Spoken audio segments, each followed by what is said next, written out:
church, built on the plan of a cross, evolved from the old basilicas. Stiff and thick-set, it has to make an effort to lift up toward heaven its two burly towers, vibrating with their bells, but unshaken by the wind. The heavy arch that weighed down on the central nave did not crush down its supports.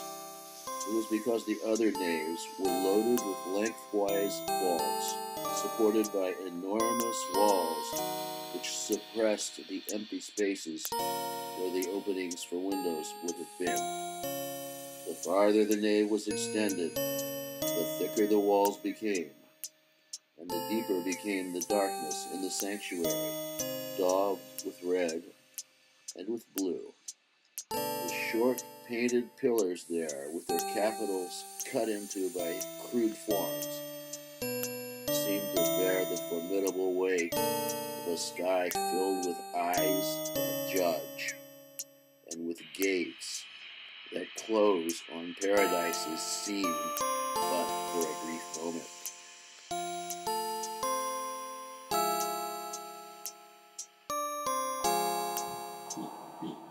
The edifice was like a crouching monster whose over-heavy spine bore down on its thick paws. In the center of these silent cloisters, which cut out a square of shade in the light of the south, the soil might crack with drop, but there was cold under the vaults. From these gathered forms, from these clear-cut facades, where the firm semicircle of the arch opened between massive columns, there radiated a naked strength which affirmed the elegance, austere, brutal, and categorical, of a caste in possession of undisputed power. It is the exact image of a fixed Catholicism, the authority of the council seated on rock. No outlook on life is afforded. The soul alone has the right to life, on condition that it never breaks through the continuous circle of stone in which it is held by dogma. With the uncompromising morality of this rigid world, clad in rough cloth and iron, was ready to quit the pages of the manuscripts in the pulpits of the temples and to show its symbolized faith to the multitude, and the formed animals of the evangelists consented to have grow up a new world of animate forms that descended the length of the columns and escaped to the very firmament, to the very tympanums of the doors, and invaded their lintels. St. Bernard was the only one who perceived that an era was about to end. The monks could no longer close their eyes when once the day had touched them with light. Once life had begun to penetrate dogma, there could be no question as to the final result, even if a few centuries were still needed before life should be released by the compact and closed mass of doctrinary Christianity.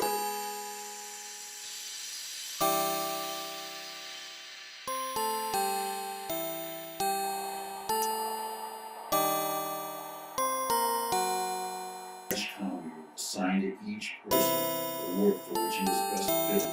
It is an association of strong corporations representing every stratum of society, wherein individual temperaments obey no other rules than those of the spontaneous harmony we see in the woods, made up of 100,000 trees, which plunge into the same soil, are watered by the same rains, and fertilized by the same winds.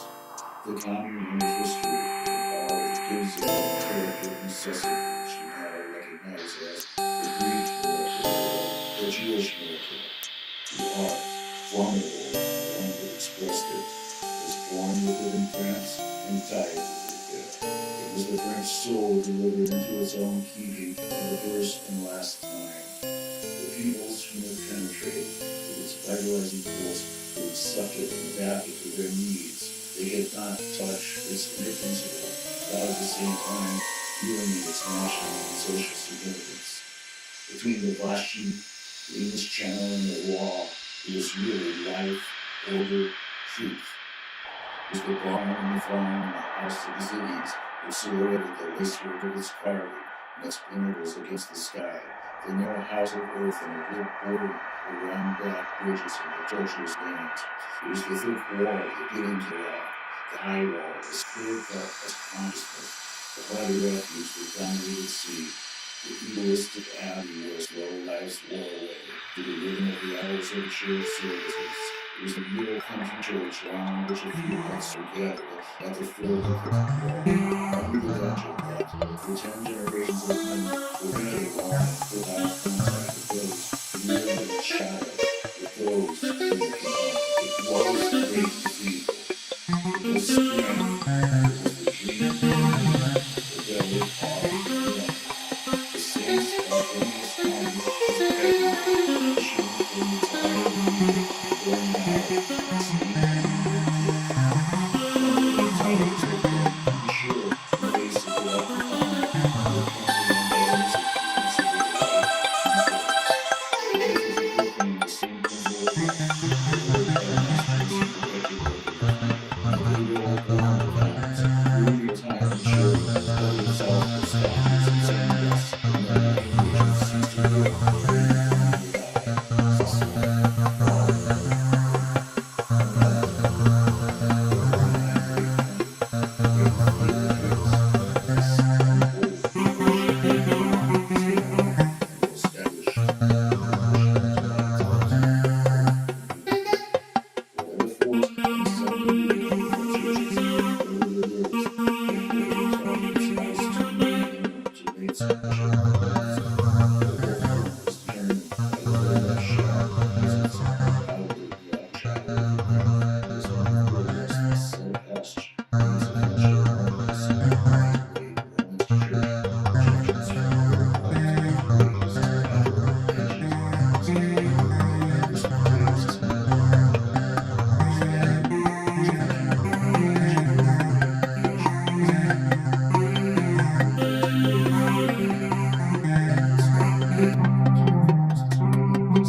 Cecile,